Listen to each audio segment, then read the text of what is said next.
Good morning and welcome to the Comics Experience Graphic Novel of the Month Club for the month of November. That's the month that it is. And our book this month is the fantastic Sunny Rolls the Dice, which everybody here loved, right? Yeah! Woo! Oh, that's a reaction. I love that. That's great. And we're very, very lucky to be joined here by Jenny Holm. Hi. Here she is.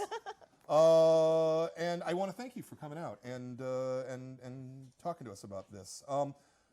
My first question always is why comics? What is it about comics that excites you, that makes you want to create like that and do that? So I'm from a really big family. I'm one of 5 kids. I am the middle child and the only girl. Okay.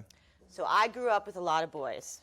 And growing up in a house with all these boys, we had a lot of boy things. We had a lot of Matchbox cars. We had a lot of stinky soccer socks, you guys.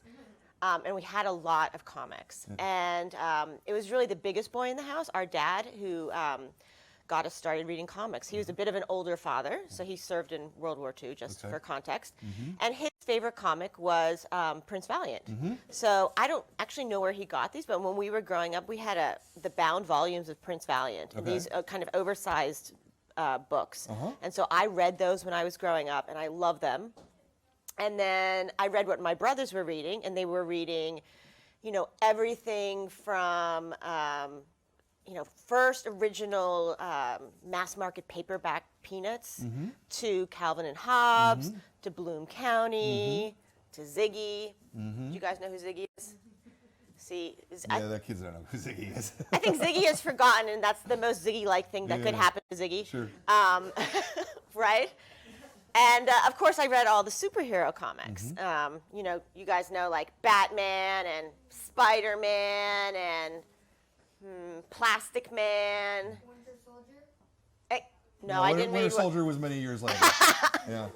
But It would be cool if there was a comic about him. Yeah. Bucky was still dead back then. Bucky was never dead.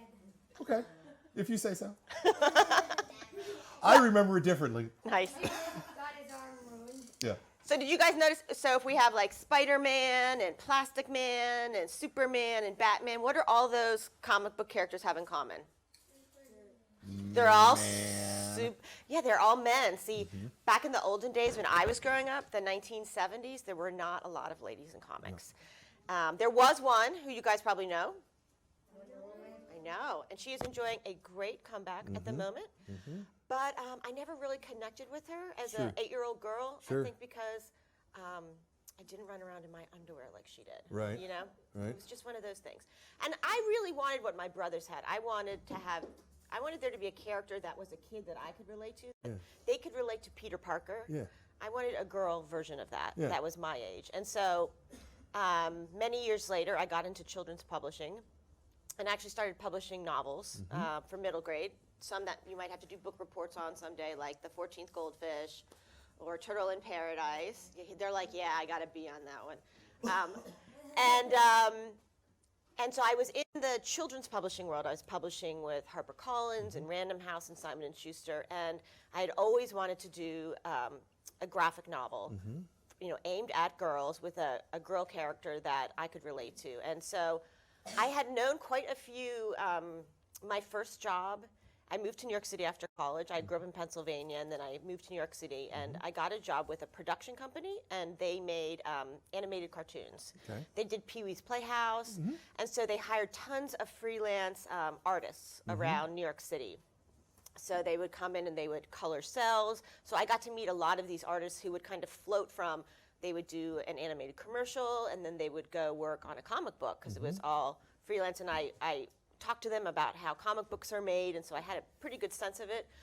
But I really wanted to make a comic with a girl, and I thought, well, maybe why don't I try to convince a children's publisher to do it? And it took us about 2-3 years to convince a children's publisher to do Baby Mouse. And this was back in 2003 when we finally sold it in. So we went into comics kind of in a back way. Yeah.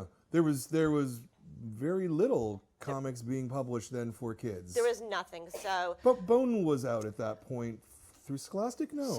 Yeah, it was like the same year. So Bone, and they colored Bone. They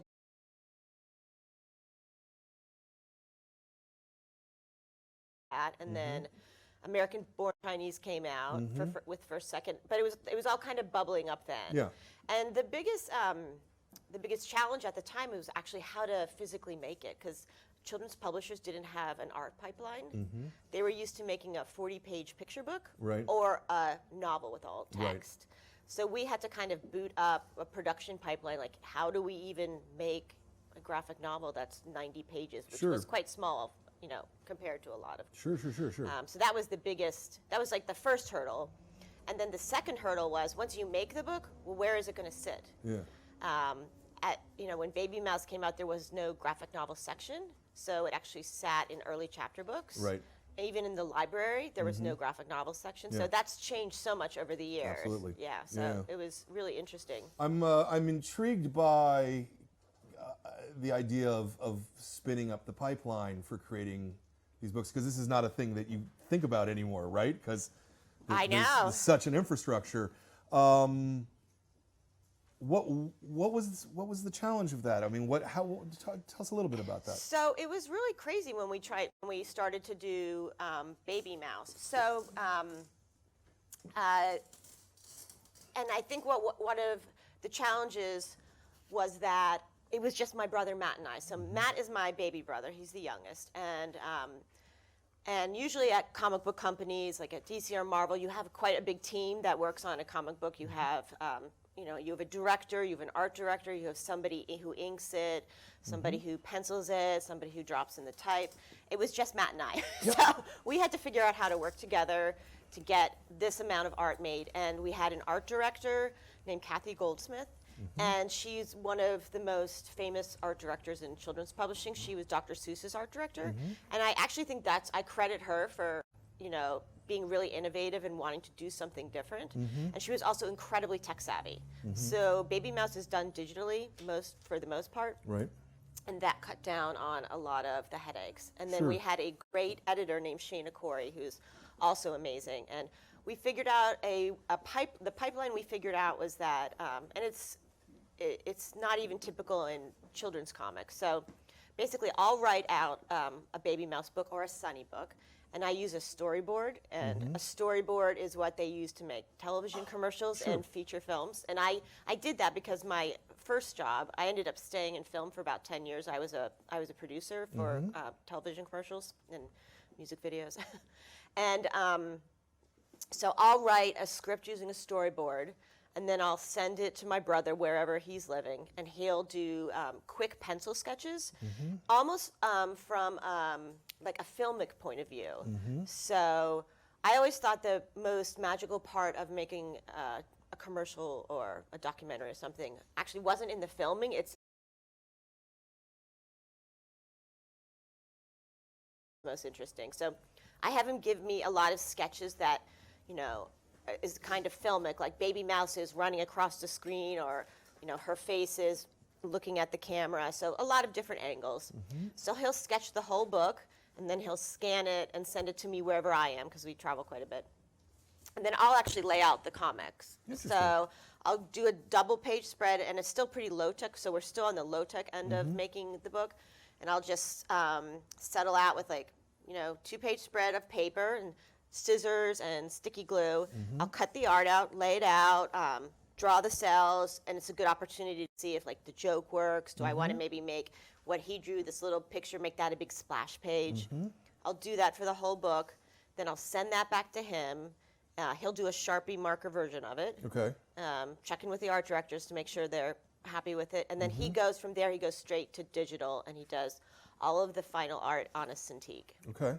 And another way we had to find, the challenges was to find shortcuts along the way so the two of us could handle the art load.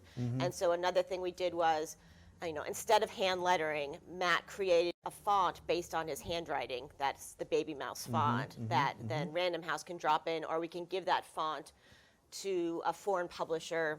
So that really helped with the process. This seems like a very labor-intensive way of doing it in a way. It is. It is. So what we ended up over the years, we cut out the Sharpie version of it. So I mean, in the beginning, he was drawing the book 3 times, basically. So now we just cut out the middle. He just does sketches and finals. And your storyboards, how intricate are they? So not very. So that's interesting. So my storyboards are 4 panels or four columns, and I break them out. I kind of modify the way you do a TV storyboard. So I just have the top row is is narration, and then the middle row I describe the action, and the bottom I just break out the dialogue. Okay. So I do not over art direct him.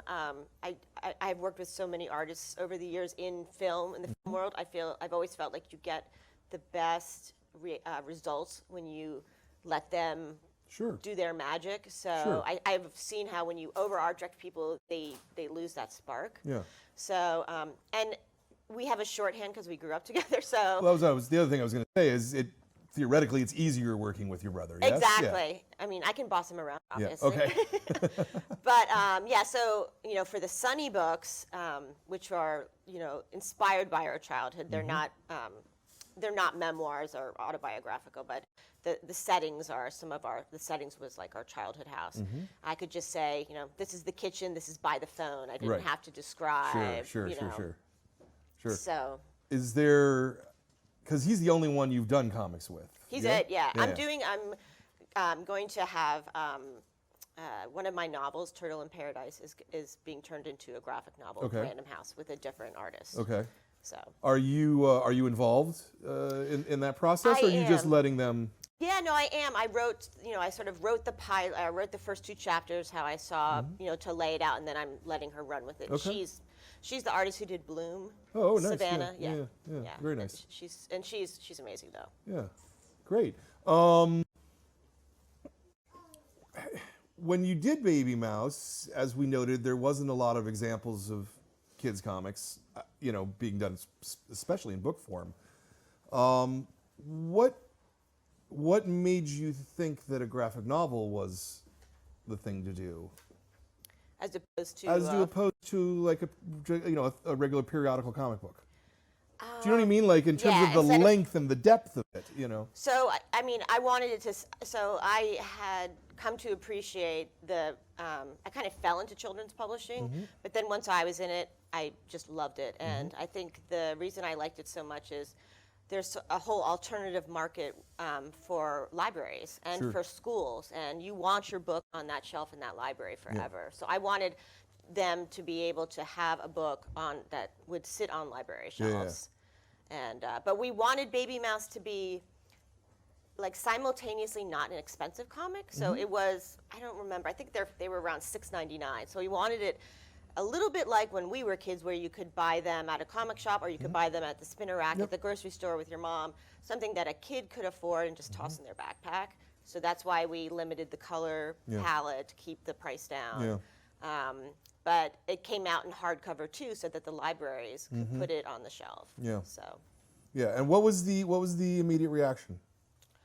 So the immediate reaction from the librarian community was tremendous. It won an award the first year, and it was really embraced by the librarians. And it was still a slow spin up over years as more creators got into the market, and then it slowly built up.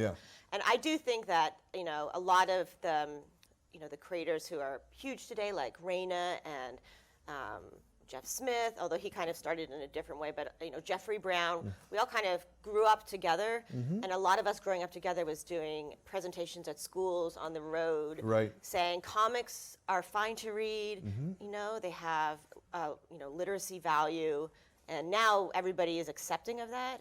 But I think for about 10 years we were just very lonely. It was the same 5 to 10 of us going to every conference saying comics are good. So. No, and getting a lot of suspicion from a lot of older teachers and a lot of older librarians, like, that's not reading, that will make kids not read. It's the thing I never understood, that if you're reading, how could you not read? I know, and I think now I feel like in the last 4 years, it's just 3 or 4 years, we've officially burst through that. Yeah. It's done. We're okay. We're through Yeah. that wall. Yeah. And there's still some little concerns that if your child just reads graphic novels, they'll never read a novel. Right. And I'm here to say, it's fine. I write novels. I write thoughtful historical novels for children, and I write graphic novels, and my readers read both of them. So what would you, although obviously you're working with your brother in a very particular way, so Yeah. though this may not be as wide of an answer, but what would you say the difference between writing prose and writing comics is? So I actually prefer writing comics now. I love collaborating. I think what's different is you have to step back from the text sometimes. You know, you have to let the images speak for themselves, and that can be a little hard for writers. You get a little wordier, and you want to have several paragraphs, but you have to be much more concise. Yeah. And sometimes just let the image serve the story instead of the text. Have you, do you give a lot of thought to, say, the page turn? Or how a thought flows on a page? Yes, Yeah. yes.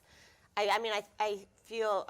think a lot about page turns, how I end a chapter, the last moment, just so you kind of linger on, a character's face like Sunny, so you really get the emotion of how they're feeling. Yeah. Yeah, and it's a different set of muscles than writing a novel, obviously, right? Because you don't have to think about page turn. You don't even know where the pagination will be necessarily in a novel, right? Right. Yeah. And it doesn't matter, actually. It doesn't matter, yeah. Yeah, it doesn't matter. And sometimes, with Sunny, I've overwritten the storyboard, the manuscript, by sometimes 40 pages, and Right. I've gotten much better at this. And so Matt has had to draw all this extra art that just ends up on the floor. So now I'm become a much tighter writer for the graphic novels to save his hand.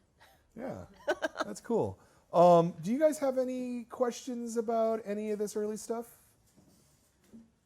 About the process, about writing? No? All right, well, fine, I'm trying. She's thinking. She's got to think on. Or questions in general for Jenny. We can start taking questions now if you want. Go for it. You had it. I'm thinking. It's All okay. right, it's totally fine. Yeah. When did you first start D&D with your brothers? When did so we have a picture. The picture in the back of it, let me take a look at myself. Let's look at my goofy picture, you guys. So that is me in our basement. So I thought I was 10 or 11. So, so I had all these brothers, but then I lived in the suburbs outside of Philly in a little town called Audubon, which nobody's heard of. And it was this whole thing in our neighborhood where everybody had basements, and like one year it seemed like all the parents figured out that you could get rid of your kids if you finished your basement, and you could put them downstairs, and you could have your house back again.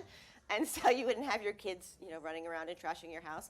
And for like every single house on our block that had boys put in finished basements that year. So we all of a sudden, this whole Longspur Road had a lot of finished basements, and we had a lot of boys on the block. There was only one other girl on the block besides me, who was my age. And so I don't know whose brother introduced D&D to the block, but we had the original, the light blue original box set, and we started playing, and we just loved it. We would play mostly in the winter months. Yes? Were you friends with the majority boys just because you grew up with so many in your neighborhood, or were you like at school friends with girls and hang out with girls? That is a good question. So I was friends with boys at home, and I was friends with girls at school. And it was very complicated to me because I was not the least bit interested in boys. After growing up with that many boys in the house, I found nothing charming about them whatsoever. I mean, I did not get married till I was 30 for that reason. I was sick of boys. But I liked playing with the boys. So we grew up near like the woods, and we would spend all day. I mean, our parents would kick us out at 9 in the morning. We would eat at somebody's house. We would survive. We lived on our bicycles, and we'd be called home at dinner time, and then we'd go back out. And we played in the woods. We built tree forts all over the woods.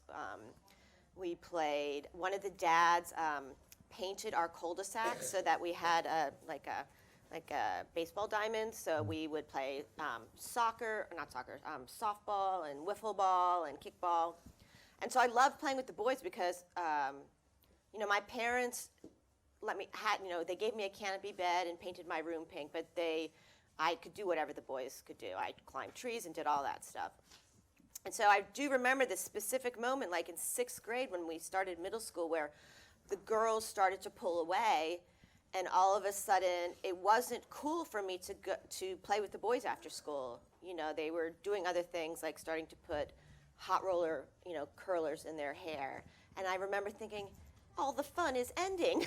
Like, why does this have to happen? And I was right, actually. So at school I did hang out with the girls, yes. And also, about Dane, was he like based off of one of your brothers, or was he just like kind of an extra character that you added just to make the plot line more interesting? Yeah, so Dale's is inspired by a family member who had like a drug problem, and we watched it as children, and it was just one of those things. It's like watching a car crash, and you can't do anything about it. And it was a very different culture at the time. In the 70s, parents and kids didn't talk about problems. Like, in fact, you were discouraged about talking about things that were going on in your house, like if your dad lost his job or your parents were getting a divorce. Like, that was really shunned. You were not supposed to talk. It was like called airing dirty laundry.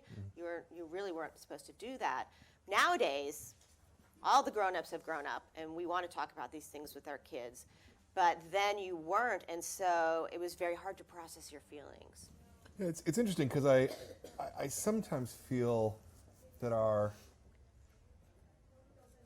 that we're the parents that we are so involved, like helicopter parents. Almost too much. Because I know. our parents were so just go and do your own thing. Go off and play in the woods. Yep. And come back, and don't be around the house at all, you Yes. know? Right? Yeah. Well, all the adults are going, yeah. I agree. I think we've swung too far the other way. Yeah. I have a 12-year-old and a Yeah. 16-year-old, and I agree. Yeah. Yeah. It's a little sad, actually. Yeah. Yeah. Where we're just always in your lives, and, I know you guys don't necessarily like it. You had a question. On this part, when she says, "How's it going down there?" and Sonny says, "I just got attacked by a giant spider," does this character know that they were playing Dungeons and Dragons? Did the mom know? No. Mom didn't know what was going on. She thought it was just like a spider, like As real- twisted. She probably thought that Sonny was exaggerating because spiders hang out in basements, of course. So it was just like a normal spider. Yeah. Good reading. Very close.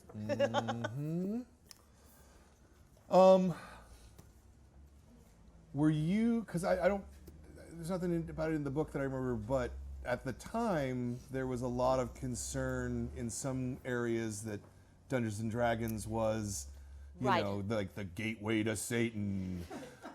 Yeah, so it's funny. So it's funny that this, so this book has been, it's been in production for years Yeah. now, and now D&D is enjoying a great renaissance, Sure. right? And when it first came out, there was definitely, it wasn't at the beginning. It wasn't the first few years. It was just a couple years after that. There was a bit of a backlash against Dungeons and Dragons because they thought it would. It was a little too demonic and talking about monsters, and kids might get the wrong idea. And then I think like a bunch of boys were doing stuff in the woods somewhere with Or swords. got lost in the tunnels or something like there's that, I something- seem to remember. Yeah. Yeah. And so there was like a little bit of parents freaking out. Yeah. None of the parents on my block freaked Okay. out. I mean, because we were already. I don't think our parents even knew what we were doing. Yeah. Actually, I can guarantee you they had no idea what we were doing. Right. So. Yeah, because I remember there being like a television movie with maybe Tom Hanks as a young That sounds about right. man who got sucked into D&D and then It's the dark side.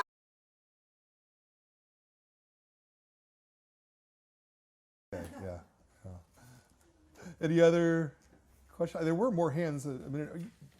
I'll take parent questions if you. Yeah, go ahead. So I'm actually writing a little bit myself. I'm wondering. I have a daughter, and I'm writing first-person narrative from a girl's perspective. Yep. And I wonder if you ever thought about, obviously it hasn't been an issue, about alienating half of your potential audience by writing from a girl's perspective, or vice versa. If there's any thought to that, or how you sort of mitigate that, or if you just write naturally and just hope that voice translates across both genders, and that people, if you have any thoughts. Or, So I don't. So we kind of learned that lesson in it early on. So Baby Mouse is it's two color. It's black and pink, black and white and pink. And when it came out, we did assume that.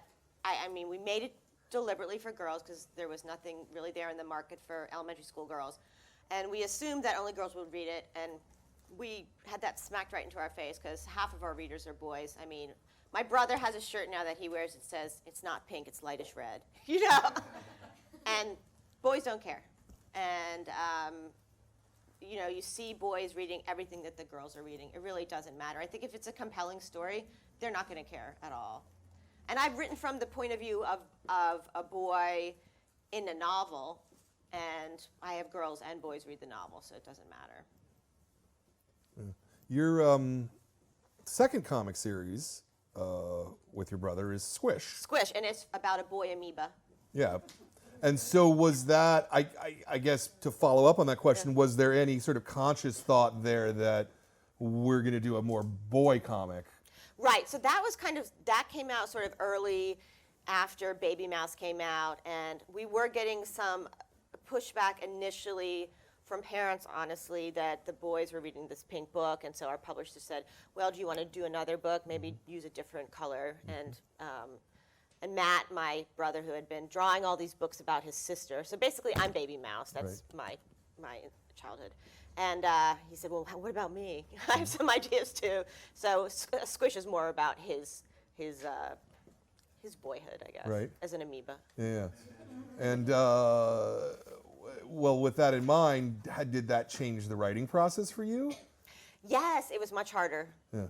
Because it was more his experiences. So he's 6 years younger, and he had a best friend who's a boy, and a best friend who was a girl when he was younger, that they would all play together. So that's like a three is a funny dynamic. Right. So the books are a little bit about that, and so it was harder. Yeah, that was much harder. Yeah. Did you get notes from him before writing, or did you write and then have him correct you, or?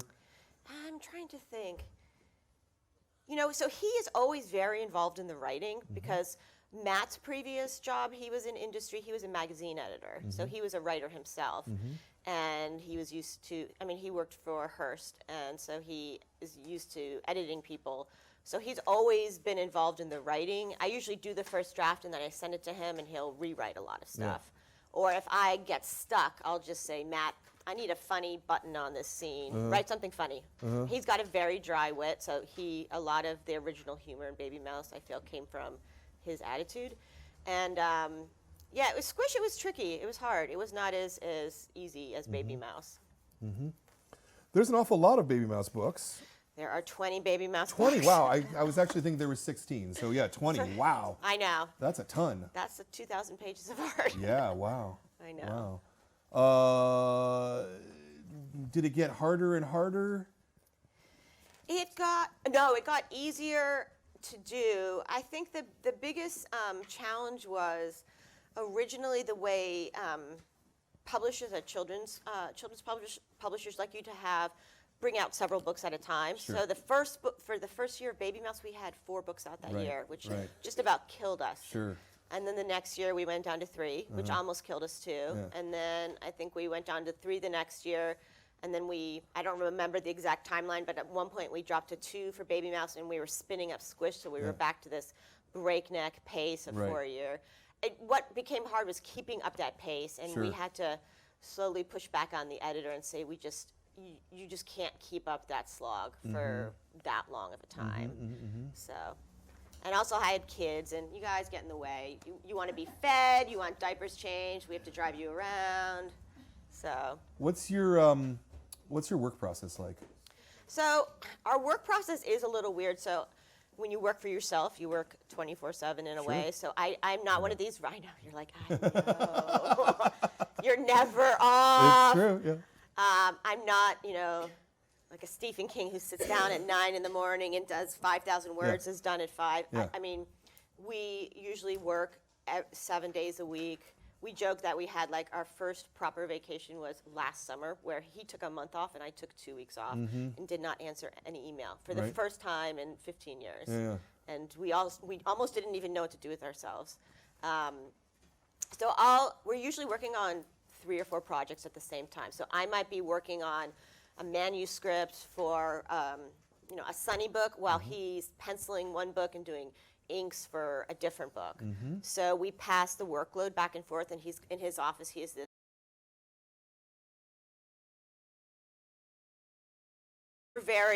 we don't miss deadlines. We're good that way. We did early on, and then we learned our lesson.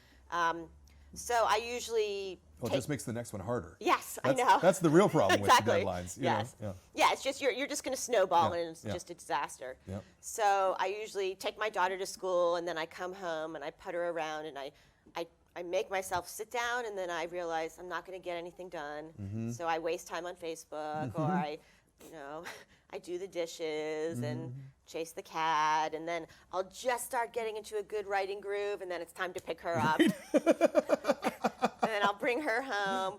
And it's changed over the years depending on like when they were babies and toddlers.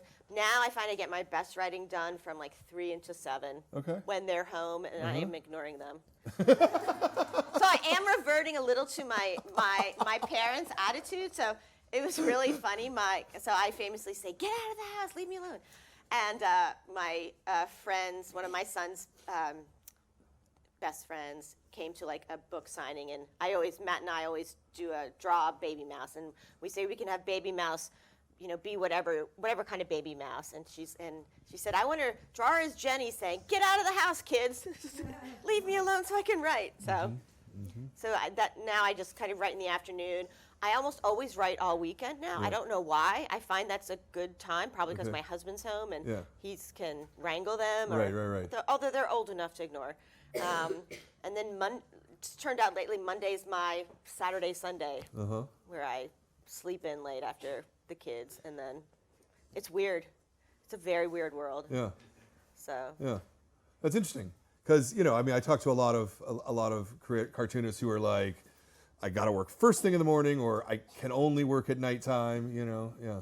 I think the best advice I've ever gotten is from Jeffrey Brown, actually, and his trick is he doesn't finish a section or a chapter. He leaves the end to do the next morning. Yeah. And it works because then you are not faced with a blank page. So I will not finish a chapter or a scene, and then I'll start with that, and that you get your flow going. Yeah. And it's in the last couple of years since he told me that, I'm like, oh, thank you, Jeffrey. Yeah. A blank page can be really daunting. Yes. Yeah. It's the worst thing. Yeah. So what I do now, I of course suffer from writer's block like everybody. And I find I get my best ideas, of course, like when I'm in the shower or I'm driving the kids to school for some reason or picking them up. And now they're very good if I say, text me this line. Like, I just found a good line. They're like, fine, Mom. Okay. So they're my scribes now in the car. Yeah, neat. Question, guys? You've had time to think? Really? You guys usually give me such good questions. You need more sugar. You don't have an editing note? You always have an editing note. Wow. You have an editing note. No, he's really good at reading these books and going, okay, look, on page 7, this happens, and then 14 pages later, this doesn't make any sense. He's really good at that. That's good. So you must have done a really good job if he can't find anything. Good consistency, good copy editing. I feel the pain of copy editing sometimes. I do. Yeah. So what did you guys think? Do you think it was fun to grow up in the 70s? Yes, I don't want to grow up in the 21st century. I'm always like, why can't I just be born in like the 80s or something? That's what my daughter says. She's like, it seems like it was so fun. Yeah, I constantly It was- talk about it. Yeah, it was a lot less complicated. It was. That time seemed fun. Yeah. Except for that was the time setting of Stranger Things, so maybe not. Oh, I know. Yeah. That's why I want to live in that time. Oh, is that why? Okay. Yeah. Because of Stranger. Yeah. You had a question, Noah? I was just wondering what your favorite character was to play. What type of class? I was a cleric. A cleric? Yes. Because it's funny how they kind of guilt their friend into being the cleric. So since reading this book with my son, it reminded me how fun D&D is. So fun. I run an after-school program, and I bought the D&D books for my middle school kids, and they're now, someone's actually DMing, dungeon mastering. I love it. And it's a kid that's doing it. So I was just so ecstatic. I thought I'd have to like have one of my teachers take it on and like, this is how you do it. But no, they were already playing.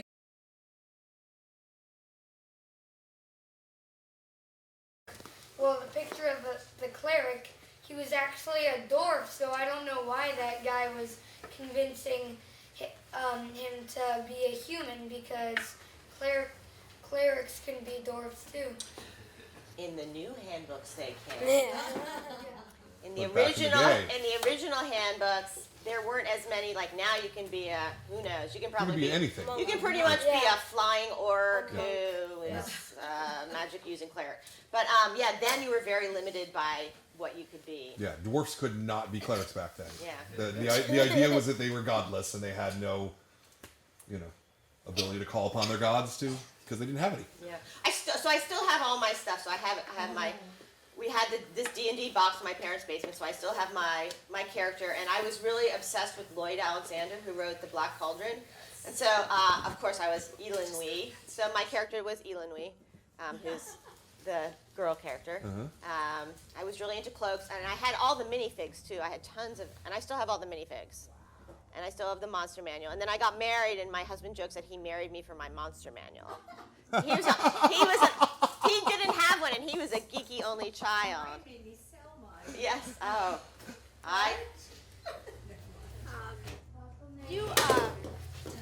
In the part where you went to the comic store place, here, or you got the monster manual for Christmas. Yep. So then you bought the figurine by yourself. Yeah, so it was funny, like you were saying. So we had a store. I mean, so I grew up by a big mall, and in the mall, I'm trying to remember. It was a comic book store, but in the back of the store is where they had all of the games. But they had a glass case at the front where they had all of the figurines, and they were just. It seemed like there were hundreds of them because they didn't just carry the D&D figurines. They also had like generic, a lot of like Napoleonic fighter, like war figurines, and they weren't that expensive. And I started babysitting when I was 12 years old. I was babysitting other people's baby for many years, and so I had my own pocket money. And the other thing was you were supposed to paint them, but I only ever painted one, and they don't look very good painted. Like you had to be a really good artist to do it. So yeah, so we bought all the minifigs. I had a whole crew. And I'm sure they still sell them. Yeah, they have a whole line of minifigures in the game store. Down the street. And they have painted ones also. You don't need Yeah. to paint them. The painted ones were hard. You had this little paint thing, and I just never did it. Yeah, I think that the most famous thing from that game store was like something called something Hammer 2000. Warhammer. Warhammer. Yeah, the hard part about painting them for me was always it's just so teeny I tiny, couldn't do it. you know? Like I could paint the, like the airplanes, right? Like cuz Yeah. you could just swash the paint on that. Right. But you had to get in there with like a little teeny little thing and And they always looked just terrible, Yeah. actually. So Yeah. yeah. I mean, like the eyeballs. And yeah. Yeah. Oh, who could even get to the eyeballs? I mean, I'm talking just the arm was like this little teeny little arm like Yeah.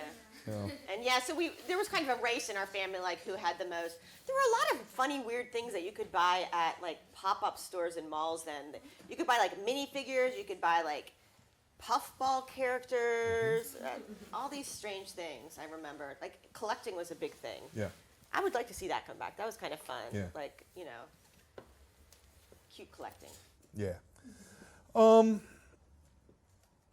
Obviously, the market is changing for comics, and particularly in the kids' space. You were saying earlier how there was pressure on you to put out 4 books a year. Yeah. I'm imagining that has largely gone away. It is. So right now we're doing a Sunny book about every 2 years. That's our schedule right now. So I'll start. This one just came out, so I'll go home after Christmas. I'll start the next Sunny book. Okay. So yeah, and it's completely leisurely compared to our history. It's still a ton of work, and the last 6 months are brutal of the production. Sure. Mostly for Matt. Yeah. So. Yeah. And how much of the change in production too comes from just your growing popularity, so there's not as much pressure to create as much? Is that fair? That's a little fair, but it's also with the Sunny books we have more help. So actually, we don't color them. We have an amazing colorist, Lark Pien, who does Jean Yang stuff. So she takes that over, and whereas Matt was actually doing a lot of all the page design and layout for Baby Mouse. Our art director at Graphics in New York is really, flies that ship of getting all the art in and putting it together. Yeah. Do you feel like the pipeline over there is up to speed in terms now of? It's amazing. Yeah. I mean, the Scholastic Graphics pipeline it's phenomenal, because on one of the books, my brother Matt was living in China because his wife's a fashion designer, so they were living in Shenzhen, China, so he was in China, I was in California, Lark was in Oregon. We have somebody who drops in the text who was living in San Francisco, I think, and then we had our crew in New York, and we called our art director. He was like the MacGyver, because files were flying in from different time zones around the world. And because of the internet, we got it put together without too much fuss, neat. honestly. Yeah, that's super neat. Yeah. That's super neat. Did you have any formal writing training? Did you go to school for it, or? I did not. I am like the product of a liberal arts education. Yeah. So I went to a tiny college that nobody's heard of called Dickinson College in Pennsylvania. Okay. It's a little liberal arts college, maybe 2,000 kids, and I studied international relations. I wanted to be a diplomat. Interesting. I know. Interesting. You and Shirley Temple Black. Yeah, exactly. It just goes to show you can just, and I started writing my first book at night to amuse myself. To amuse yourself. Yeah, So as a lark, essentially. Yeah. Okay. I mean, I definitely, so I was a crazy reader as a kid, and when I was finally published, our neighbor said that he wasn't surprised because his memory of me as a child was standing on our front lawn with a rake. I was supposed to be raking the leaves, and I was just standing there with the book. So I was a voracious reader, but I came from a big family, 5 kids, and we didn't know writers. It was not it didn't seem like a practical career. Right. And my dad was a doctor. He was a pediatrician. My mom was a pediatric nurse. And so, we were just encouraged to have, get a job when you're out of this house. Sure. So it never seemed like a realistic opportunity. And I started to get the bug to want to write in college a little bit, but even then I wasn't in the English program, and so I didn't have the money to go and get an MFA after school or anything like that. So it was too far out of reach for me. Right. And then by the time my brother came up, so he was the baby, and the babies in the family, it's much easier for them to get their way with the parents. So, so when he went to school, he did actually. He minored in art and majored in English, and he had a little bit of, and he'd always been drawing his whole life, but he had an internship with Tony Auth, who was the political cartoonist for the Philadelphia Inquirer, who died in the last couple of years. But he originally wanted to be a comics, a newspaper comic, because that was all of the rage with Calvin and Hobbes. So he was kind of like, came from the Calvin and Hobbes Bloom County thing. So he first wanted to do that, and then he thought maybe he wanted to be a political cartoonist. But after interning with Tony, he decided that he's actually not that interested in politics. So you have to be very angry about politics every single day. Sure. He said he used to, go into the office and hear people screaming constantly, and he's kind of a quiet kid, or as a grown-up even. So. Yeah. It was pretty early on that you won the Newbery, yeah? Yeah, it was my first book. Your first book? Yeah, that was crazy. I know. I know. I wasn't even on my radar. Right. I was just happy to have been published, honestly. So. And did that just sort of change everything in your life? It made it much easier for me to keep being published at that point. I didn't quit my day job, so I still worked in advertising for years after that, in fact. But I slowly went from full-time, and then I would freelance as a producer and take on another book contract. And it took me, I don't know, about 10 years before I could become a full-time writer. Okay. After my... Even after winning a Newbery? Yeah, because the advances take forever. Okay. Yeah.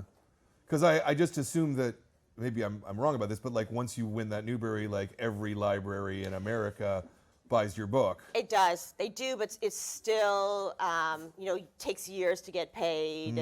Okay. Yeah, so no, I didn't quit overnight. Okay. In fact, I would discourage creators. It's like there's much more pressure when you have to, a little something, sometimes you can lose some of the creative stuff when you are having to do it for money a little bit. Sure, that makes sense. You know? That makes a lot of sense. You take less risks, I think. Yeah. If you were to give a single piece of advice to someone who wanted to do comics or writing in general, what would it be? I mean, I think the best way, so Matt and I are huge fans of like fan fiction and fan art.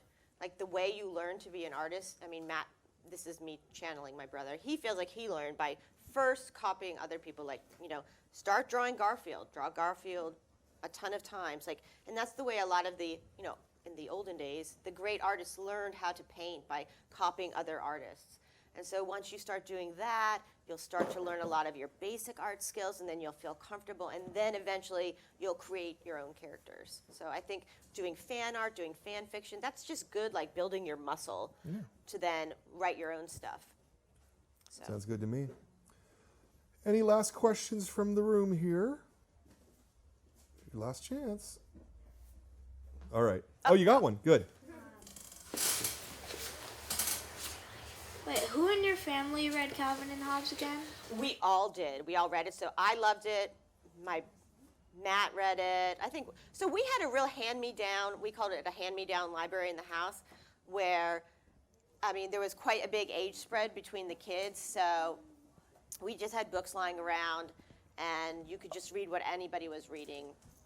Although usually there was a lot of fighting over certain comics, like Calvin and Hobbes, whose room it was going to be in that year, So. That's cool. So you've already said that there's going to be at least one more Sunny book. Do you think it's going to go long past that? Do you think you're going to get to 20 like you did with Baby Mouse? I don't want to go to 20. Okay. But I have ideas for a few more. Okay. Yeah. I don't know what would be a good end to it, but a few, I can see at least 3 more. So. Cool. Yeah. Anything else you want to plug? No, check out Sunny. Hopefully you like it, and then go to your game store and get D&D, and start playing D&D. Sounds good to me. Well, excellent. I want to thank you, Jennifer, for coming out Thank you for having me. Talking to us. I love the book. We all love the book, right, guys? Yeah! And the book is Sunny Rolls the Dice, so if you're sitting at home and you want somebody to read, I'm looking at that camera. If you want somebody to read and you want a good book, this is good. And if you want to learn about growing up in the 70s, this is also a really good book. I grew up in the 70s, so it all felt really real to me. I remembered many of these things. And yeah, that Sunny Rolls the Dice. Next month's book is Lily the Thief by, and I'm not going to do this right, Janne Kikkonen, I think, maybe. He's Finnish. Awesome. I'm Finnish. Okay. Rock on. And he's Finnish in that he only speaks Finnish? Is it Finnish or is it? It's not Dutch. No, it's Finnish. It's Finn. Yeah. Okay. And so he will not be being interviewed by us next month because he doesn't have a word of English and was not willing to have a translator. So instead, this will be really neat. At least I think it'll be really neat. We've got an editor. The editor of the book, Robin Brennan, is going to talk to us about how they pick books, how they translate books, and we'll learn about a whole nother part of making comics that you've never heard about. So that'll be next I love month's that. next month's interview. Well, yeah, because I couldn't do. I had to come up with something to do for the book. Brilliant. So that'll be, I think, the 18th. I think, but we'll send out a note about that soon enough. If you guys are here today, you can pick this up. Otherwise, this month's book was Sunny Rolls the Dice. We love it. I want to thank you all for coming out. I want to thank you for coming out. I want to thank Jordan for running the show. I want to thank The Beat for sponsoring us, www.comicsbeat.com, best website about comics news and information. And thank you all. We'll see you next month.